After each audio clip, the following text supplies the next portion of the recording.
Assalamualaikum warahmatullahi wabarakatuh. Perkenalkan, saya Fitri Rahmadani dengan NIM K76211048, mahasiswa Pendidikan Ekonomi FKIP UNS.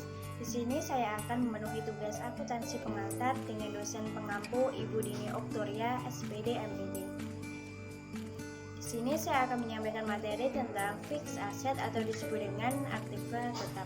Pada materi ini saya akan membahas mengenai pengertian, karakteristik, golongan atau akun-akun, biaya selama penggunaan, metode penyusutan, dan cara memperoleh fixed asset.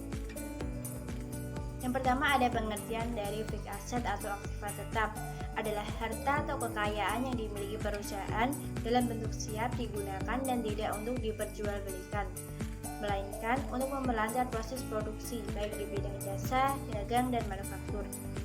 Jenis aset ini memberikan keuntungan finansial jangka panjang, memiliki masa manfaat lebih dari 1 tahun, dan diklasifikasikan sebagai properti, plant and equipment di dalam neraca keuangan. Selanjutnya, karakteristik fixed asset atau aktiva tetap. Yang pertama, memiliki wujud fisik atau berwujud nyata. Yang kedua, aset dimiliki untuk digunakan dalam operasional dan bukan untuk dijual. Yang ketiga, aset memiliki masa umur manfaat yang panjang, lebih dari 1 periode, dan biasanya disusutkan. Nah, tetapi pengecualian diterapkan untuk tanah yang hanya disusutkan apabila terjadi penurunan nilai yang material pada tanah, seperti disebabkan oleh hilangnya kesuburan tanah dikarenakan oleh rotasi atau erosi pada tanah. Selanjutnya ada golongan aktiva tetap yang berwujud atau disebut dengan tangible asset. Adalah aktiva atau aset yang memiliki wujud fisik yang dapat diamati dengan menggunakan panca indera. Contohnya land, building, machinery, equipment, vehicle. Selanjutnya golongan aktiva tetap tidak berwujud atau disebut dengan intangible asset adalah aktiva atau aset yang digunakan untuk operasional perusahaan dengan masa lebih dari 1 tahun dan tidak memiliki wujud fisik, namun lebih kepada pengakuan. Contohnya goodwill, trademark, copyright, intellectual property, dan patent.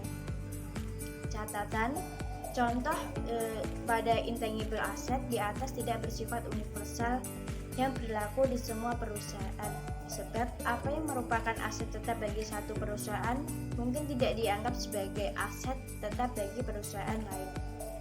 Selanjutnya ada biaya selama penggunaan fixed asset atau aktiva tetap. Yang pertama ada biaya reparasi dan pemeliharaan. Yang kedua biaya penggantian. Yang ketiga biaya perbaikan. Yang keempat penambahan komponen. Yang kelima penyusunan kembali. Selanjutnya ada 5 metode penyusutan fixed asset. Yang pertama metode penyusutan garis lurus atau disebut dengan straight line depreciation, yaitu metode yang digunakan untuk menyusun aktiva fungsional yang tidak berpengaruh besar kecilnya dari volume produk atau jasa yang dihasilkan. Misalnya peralatan kantor dan bangunan. Rumus perhitungan dengan nilai sisa yaitu penyusutan sama dengan harga perolehan dikurangi nilai sisa dibagi umur ekonomis, dan rumus perhitungan tanpa nilai sisa penyusutan sama dengan harga perolehan dibagi umur ekonomis. Yang kedua ada metode penyusutan saldo menurun atau double declining balance, yaitu penetapan dalam metode saldo menurun berdasarkan persentase tertentu dapat dihitung dari harga buku pada tahun saat itu. Misalnya persentase penyusutan 2 kali persentase per tarif dari metode garis lurus. Rumusnya depresiasi sama dengan 2 kali 100% dibagi per umur ekonomis dikali harga perolehan nilai sisa. Selanjutnya yang ketiga ada metode penyusutan jumlah angka tahun, yaitu metodenya dapat digunakan dengan memperhitungkan besarnya penyusutan aktiva tetap tiap tahun dan jumlah semakin menurun. Rumusnya depresiasi sama dengan sisa umur penggunaan per jumlah angka tahun dikali harga perolehan nilai sisa. Yang keempat metode penyusutan satuan jam kerja atau service hours, yaitu beban penyusutan aktiva tetap ditentukan berdasarkan jumlah satuan produk yang dihasilkan dalam periode yang bersangkutan. Rumusnya biaya penyusutan per tahun sama dengan jam kerja yang dapat dicapai kali tarif penyusutan per jam. Tarif penyusutan per jam sama dengan harga perolehan nilai residu per total jumlah jam kerja penggunaan aset tetap. Yang kelima ada metode satuan hasil produksi atau productive output. Metode ini beban penyusutan aktiva tetap ditentukan berdasarkan jumlah satuan produk yang dihasilkan dalam periode yang bersangkutan. Rumusnya, beban penyusutan per tahun sama dengan jam satuan produk dikali tarif penyusutan per produk. Penyusutan per satuan produk sama dengan harga perolehan nilai residu per total produk yang dihasilkan. Selanjutnya, cara memperoleh fixed asset atau aktiva tetap.